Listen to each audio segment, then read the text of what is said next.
Luiz Alberto é presidente da associação aqui para o estado de Sergipe, já esteve aqui com a gente em outra oportunidade e a gente percebe o domínio que tem sobre o assunto, a eloquência na hora de falar sobre o tema e está aqui para, de certa forma, tentar desfazer, né, uma imagem que a Câmara Municipal, nos debates, não conseguiu apresentar à sociedade quando estava ali debatendo o projeto e a emenda. Tudo bem, Luiz Alberto? Seja bem-vindo.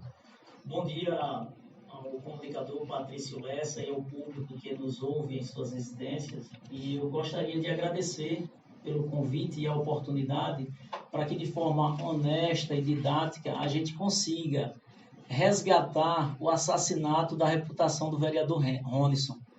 Porque, na realidade, o que está acontecendo no entorno desse debate acerca do projeto que dispõe apenas sobre criação, preservação e manejo, tem um cunho político. E isso é ruim porque um dos crimes que mais machuca é o assassinato de reputação, porque muitas vezes você não tem a oportunidade de apresentar o contraditório. E eu fico muito feliz que você concede a oportunidade tanto a Ronyson quanto à Associação Sergipana, que é protetora e preservadora de uma espécie que muitos precisam conhecer, está assegurada na Constituição. Quando você perguntou a Ronyson sobre qual a diferença entre a lei estadual e a lei municipal, é preciso que a gente se remeta ao artigo 23 da própria Constituição, que diz que é competência comum da União, dos estados e do município legislar, e o inciso 7º ele assegura sobre florestas e fauna. E o que Ronyson fez na condição de um porta-voz do povo, porque ele atende a uma demanda que hoje é vista como minoritária e ele precisa, de fato, adotar a postura de uma voz no parlamento em defesa desse público, que não é pequeno, não é insignificante a nível de Estado, estão apenas dispersos.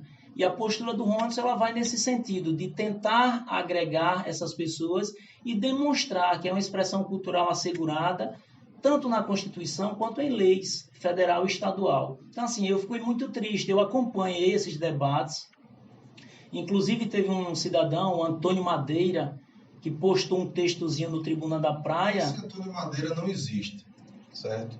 E eu sei porque eu estou dizendo que esse Antônio Madeira não existe. Às vezes as pessoas não têm a coragem de dizer que é elas que estão querendo passar aquilo que escrevem e ficam se utilizando de nomes fictícios que não existem. Antônio Madeira não existe e eu sei por que é que eu estou dizendo que Antônio Madeira não existe. Tem alguém por trás de Antônio Madeira. Então, aí é a prova de que, de fato, houve uma tentativa de assassinar a reputação do vereador, que, pelo que eu pude observar, em 6 meses, demonstrou que, de fato, é atuante.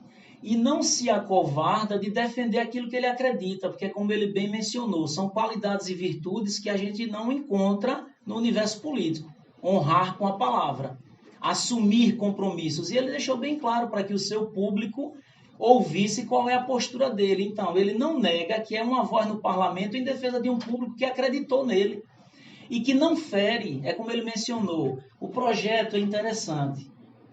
Criação, preservação e manejo. Eu não entendo de onde saiu o termo combate. Eu acho que é por conta da tradição, né? E como foi forte em um outro momento essa questão de rinha, polêmica, né? De briga de galo. A polêmica sobre o parágrafo único, que a deputada Kitty Lima fez um vídeo explicando que foi uma ingerência por parte dela, eu conversando com o Ronyson, eu demonstrei que existia termos que prejudicavam o projeto. Por exemplo, no primeiro pedido que ela fez ao vereador, ela pediu que ficasse condicionado à presença física de um agente. Isso é inadmissível. A gente sugeriu que fosse mediante comunicação via ofício, que é o procedimento correto com antecedência que a lei determina. Você faz um evento de vaquejada, que há 2 meses aproximadamente em Sergipe foi reconhecido como patrimônio imortal. O Parque Zezé Rocha foi elevado a essa condição.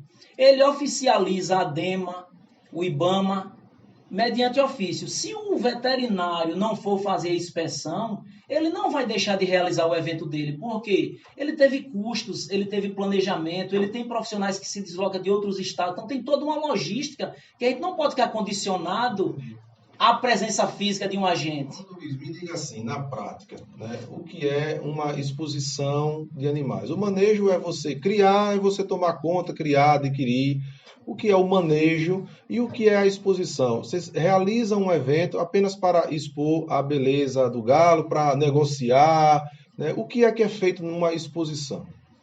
Quando o projeto dispõe sobre criação, preservação, manejo e exposições, mais uma vez eu quero lhe agradecer a oportunidade. Dentro da avicultura esportiva, existem várias ramificações de atuação.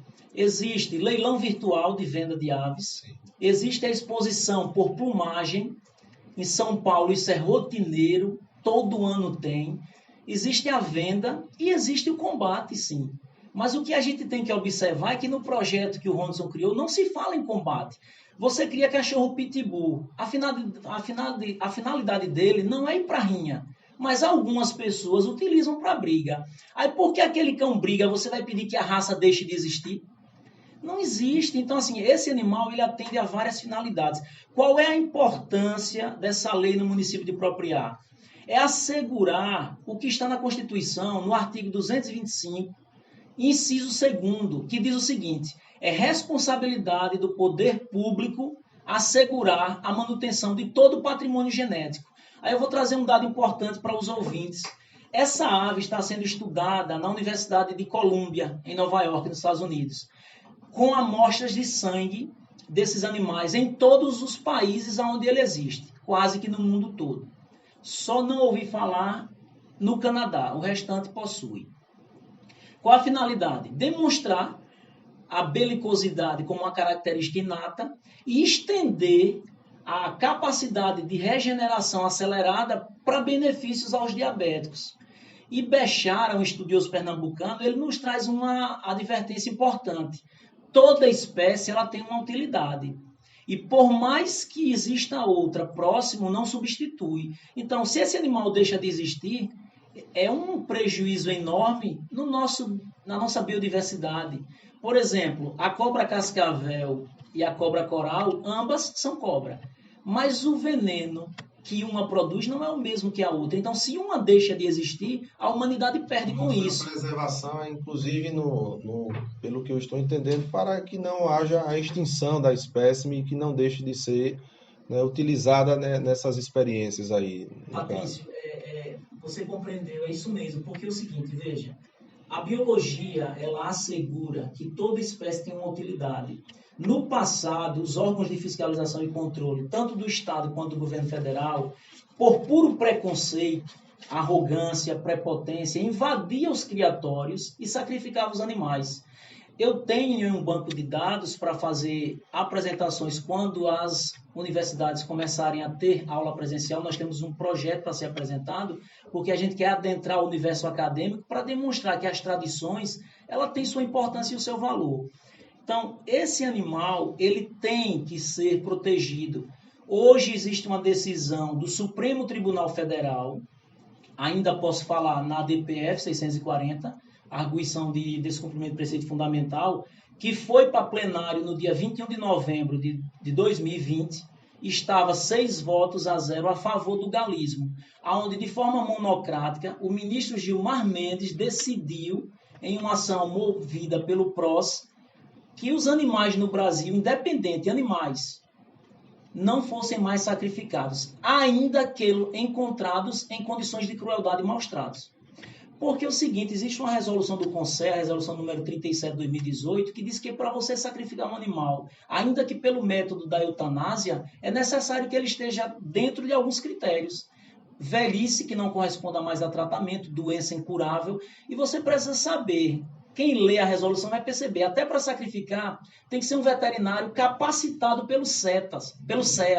Então, esse bem o direcionamento da preservação. Eu apenas observo assim que na sua fala você deixa bem claro de que não é essa a intenção aqui do projeto do vereador Ronson, porque não fala em combate, mas aqui. Então, em outros lugares tem autorização para que o combate seja realizado, então como é que fica? Você preserva ao mesmo tempo, bota os galos para brigar também?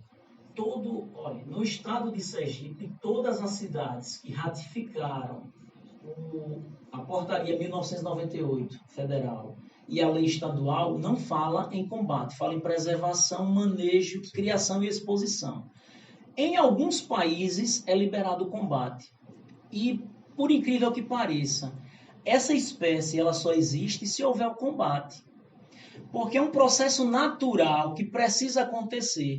Quando você mantém um combate entre esses animais, você escolhe o melhor para dar continuidade à espécie, mantendo as características mais próximas possível dos seus ancestrais.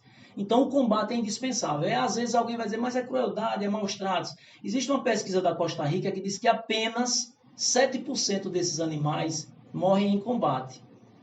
Mas quando os órgãos de fiscalização e controle recolhem, mata 100%. Então, quem são os criminosos? É o criador que usurpa a função que devia ser do Estado. Outra coisa... Parece que são os dois aí, né? Não. O criador ele é um preservador nato. Precisa ser desmistificado. Olha, quando às vezes... eu espero que o público em casa não confunda. Eu estou respondendo a pergunta do Patrício Lessa no tocante ao combate. Não tem nada a ver com o projeto de Ronson. O projeto é para criação, preservação e manejo. Mas como ele me concede a oportunidade, eu vou tentar desmistificar. Existe um entendimento jurídico que fala que existe nos espaços de seleção para reprodutores, que não é briga, é espaço de seleção. Por quê? Quem diz isso não sou eu, é a biologia. Para que essa espécie continue existindo, é necessário esse processo. Por quê? Não se priva o animal do seu instinto natural. Eu achei um negócio assim, desculpa, bem interessante, que na outra vez você tinha falado aqui, e achei realmente muito marcante você ter dito de que ele tem essa necessidade, de se não arrumar um para brigar, ele vai se automutilar, né? Vou dar um exemplo. Existe uma pesquisa do Departamento de Neurofisiologia Comportamental da Universidade Federal da Paraíba, publicada, de que esses animais, através de vários experimentos, ficou comprovado cientificamente que a belicosidade é uma característica natural.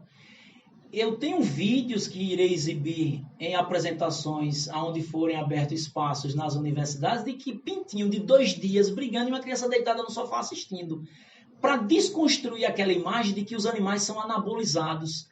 Está sendo desenvolvida uma pesquisa no Brasil. Eu não vou dar informações porque o pesquisador me pediu, mas algo muito marcante e produtivo em benefício dessa espécie.